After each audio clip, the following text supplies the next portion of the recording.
The mafia makes millions of dollars every single day. And even though we've heard about them doing illegal things like gambling, loan sharking, and extortion, most of their money comes from legit businesses. The tricky part for law enforcement is that because these are legitimate businesses, there's no obvious sign that they have mob ties. But there are some common ways that mafias launder the money they make from these businesses. So here are 6 of the most common ways the mafia launders millions through legit businesses. Number 1. Casinos. It's almost common knowledge at this point that organized crime groups make huge amounts of money through casinos. The reality is that it's very easy to skim money off the top when you're rerunning a casino. A lot of people gamble in casinos without keeping track of what they win or lose. So it is not hard to keep a few extra bucks here or there for yourself without being noticed. Furthermore, the hazy nature of gambling means that if you lose a bunch of money at a casino, you can just chalk it up to a bad beat rather than theft. This is why many casinos are owned by the mafia. In fact, the largest mafia families in the United States got their start through illegal gambling dens. While gambling was outlawed in the US, the mafia saw an opportunity to make lots of money. So they started running illegal lotteries, poker games, and sports betting rings. This was extremely profitable for the families. And once they made enough money, they used it to get into legitimate businesses like restaurants, bars, and nightclubs. These businesses would then become fronts for their illegal operations, allowing them to launder their money and avoid detection from law enforcement. One of the biggest examples of this is the Genovese crime family. This group was founded in 1937 after a violent turf war between rival gangs.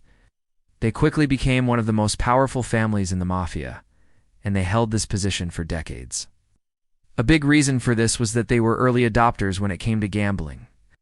They set up illegal lotteries, race fixing, and sports betting in the 1940s. And they used the money they made to establish legitimate businesses like nightclubs and restaurants. These businesses allowed them to move their dirty money and stay under the radar. By the 1950s, they had become so powerful that they were able to buy legal casinos in Las Vegas. The most famous example of this was the Stardust Resort and Casino. The Genovese family bought the Stardust in 1956. At the time, they didn't have enough money to buy it outright, so they paid $2 million down and promised to pay the rest over the next few years. However, they never ended up paying the full purchase price, and the casino was raided multiple times due to their illegal activities. Despite this, the family profited hugely from the venture, and they continued buying casinos in Vegas throughout the 60s. Moving on at number 2, trash collection.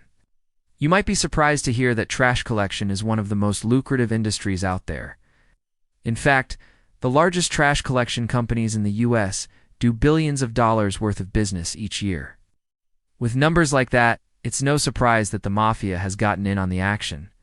The truth is that collecting garbage is a perfect front for a bunch of criminal activity. For starters, people don't really care who's collecting their trash as long as it gets done. This means that the mafia can operate with very little oversight. Additionally, most garbage collectors work alone. This makes it easy for them to collect money and goods without raising any suspicion. It also makes it easier for them to intimidate other criminals and business owners who get in their way. Probably the most infamous mafia-run trash collection company is the Colombo crime family's automated waste collection. This New York-based company was founded in 1981, and it quickly became one of the most successful waste management companies in the country. At its peak in the late 80s, the company did $30 million worth of business every year. However, the family's control over the company became obvious after several mobsters were arrested for extortion. After this, the company was raided, and investigators found that most of their financial records were missing. Eventually, the company was shut down, and the family lost their lucrative source of income. Next up, at No. 3, construction. Construction is another industry where it's possible to make millions of dollars, and it's also another industry that's rife with opportunities to launder money. The reality is that the construction industry is largely unregulated, and there's a lot of room for fraud. This means that mobsters can easily hide their ill-gotten gains in construction projects without drawing attention to themselves. All they have to do is inflate the cost of materials or labor and then pocket the difference. Luckily for them, the construction industry is already full of shady contractors and middlemen, so it's not hard to blend in. The Bonanno crime family is a great example of a mafia family that profited greatly from the construction industry. They gained notoriety in the 1960s, when they started demanding payment from contractors working on public projects. They also started skimming money from union pension funds. This allowed them to fund a bunch of construction projects around New York City. For example, the family made millions of dollars by skimming money from Local 28 of the International Brotherhood of Electrical Workers. They used this money to fund a cement company called Brooklyn Concrete Corp. That supplied concrete for many construction sites in New York. This allowed them to launder their money and fund their other criminal activities. Coming up at No. 4, trucking, similar to construction. The trucking industry is another one that's been infiltrated by the mafia. There are a few reasons for this, but the main one is that it's relatively easy to launder money through a trucking company. For example, truckers often have to travel long distances. This makes it easy for them to transport goods without anyone noticing. They also don't have to provide a detailed accounting of their expenses, which means that they can easily hide their profits. Perhaps the most famous example of a mafia trucking company is the Genovese crime family's International Brotherhood of Teamsters Local 57. This family was founded in the 1930s, and it quickly became one of the most powerful unions in the country. They gained this power by controlling the Teamsters Central Conference, which gave them jurisdiction over all Teamsters locals in New York City. This meant that they had control over thousands of truck drivers. They used this power to extort money from businesses, and they also skimmed money from union dues. The family used this money to fund a bunch of different criminal activities, including illegal gambling and narcotics trafficking. At No. 5, we have restaurants and bars. Restaurants and bars are one of the oldest mafia fronts in existence. As far back as the early 1900s, Italian-American gangs were running illegal gambling and drinking establishments.